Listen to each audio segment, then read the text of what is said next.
कहा कि बेचैन है। हाँ, बेचैन हूं मैंने क्योंकि ये सरकार कि आप बेचैन थे। गैस के बम डालकर, आंसू गैस के बम किसानों पर चलाकर, पानी की ठंड में बौछार करके, सड़कों पर दर बदर ठोकरें खाने के लिए उनको पटक कर चैन की नींद सो रही सरकार, इसलिए मैं बेचैन हूं रोहित सरदाना जी। प्रधानमंत्री जी की सत्ता का सिंहासन इतना ऊंचा है, उनके कानों तक पहुंचे तो सही, कहीं से भी आवाज उठे, मगर आवाज उठनी चाहिए। अब मैं तथ्य 3 रखता हूं सिर्फ आपके सामने। क्या किया है इस सरकार ने?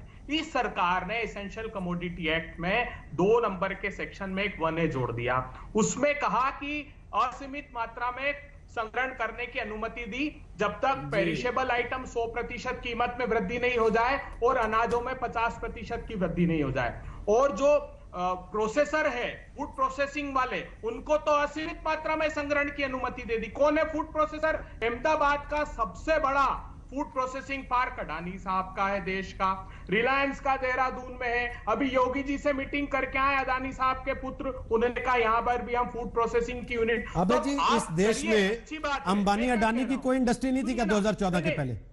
कोई इंडस्ट्री नहीं थी क्या? ये लोग सड़क पे थे क्या? दूसरी बात कह रहा हूं, मैं एक सवाल पूछ रहा हूं सर, एक बात तो बता दीजिए, क्योंकि पूरी बहस अंबानी अडानी पे आ जाती है। मैं एक चीज जानना चाहता हूं, क्या 2014 के पहले अंबानी अडानी सड़क पे थे? कोई धंधा नहीं करते थे ये लोग? अचानक पैदा हुए मई 2014 के बाद? धंधा करते थे, लेकिन संग्रहण करने की अनुमति मोदी जी ने छूट देना प्रारंभ की उनको। हमने देखा है दाल में जब भी उनको छूट दी, महाराष्ट्र में, गुजरात में, जब 2,30,000 करोड़ का स्कैम हो गया। अब सुनिए शाहनवाज, आपने क्या क्या छूट दी है, लोगों को पता है सर। हम इसके खिलाफ, आपके बीच एक शब्द नहीं बोला, सुनने का साहस रखिए, यही सरकार की सबसे बड़ी कमी है। फिर आपने दूसरी बात ये कह दी, ए प्राइस अश्योरेंस, आपने कहा एग्रीमेंट ऑन प्राइस अश्योरेंस एक कानून बनाया। अरे हेडिंग के अलावा कहीं प्राइस का अश्योरेंस नहीं।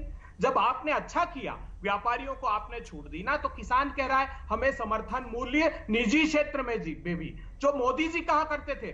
मोदी जी ने तो 2011 की अपनी रिपोर्ट में एक और बहुत बड़ी बात कही थी। उन्होंने कहा सीआरपीसी के सेक्शन 10 के तहत जो जमाखोर हैं उन पर नॉन बेलेबल ऑफेंस होना चाहिए, उनको गैर जमानती धारा के तहत गिरफ्तार करो और निजी क्षेत्र में भी एमएसपी दो। तो साहब स्वामीनाथन नहीं लागू की, कम से कम मोदीनाथन कमेटी की रिपोर्ट लागू कर दीजिए प्रधानमंत्री जी। आपने आखिरी बात आपने कहा कि कल सारे किसानों को हम 18,000 करोड़ रुपए डालने वाले हैं।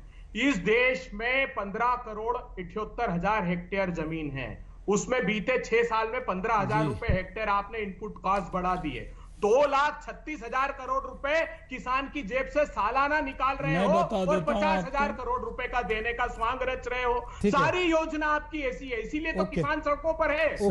ओके, आपके 2 करोड़ हस्ताक्षर के लिए भी संजीव बालियान ने कहा है कि किसानों के लाए हैं कि अपने कार्यकर्ताओं से करा के ले आए हैं। इस पे आऊंगा, अभी आऊंगा सर, इस पे आऊंगा अभी। सर रोहित जी, शाहनवाज जी कुछ पूछ रहे हैं, फिर तेजवीर सिंह साहब वेट करें, जल्दी से बोलिए शाहनवाज जी। सर मैं बस 5 सेकंड, हाँ 5 सेकंड। मैं माननीय दुबे जी से, पंडित जी, ये जानना चाहता हूं कि पिछले 1 महीने से मैंने कोई ड्राइव नहीं देखी, हमने कहीं पर आप लोगों को ट्विटर फेसबुक पे नहीं देखा कि आप किसानों से मिल रहे हैं, सिग्नेचर करवा रहे हैं। 2 करोड़ का अभियान इस काल में, कोरोना काल में चला लिया। इतनी बड़ी पार्टी आपकी कैसे हो गई? ये 2 करोड़ का भी जांच कराने को तैयार है, हस्ताक्षर कहां से करवाए हैं? ये जरा ये भी देश को बता दीजिए। किसी किसान से मिले नहीं, न राहुल जी मिले, न आप मिले, न आपके सोशल मीडिया पे है।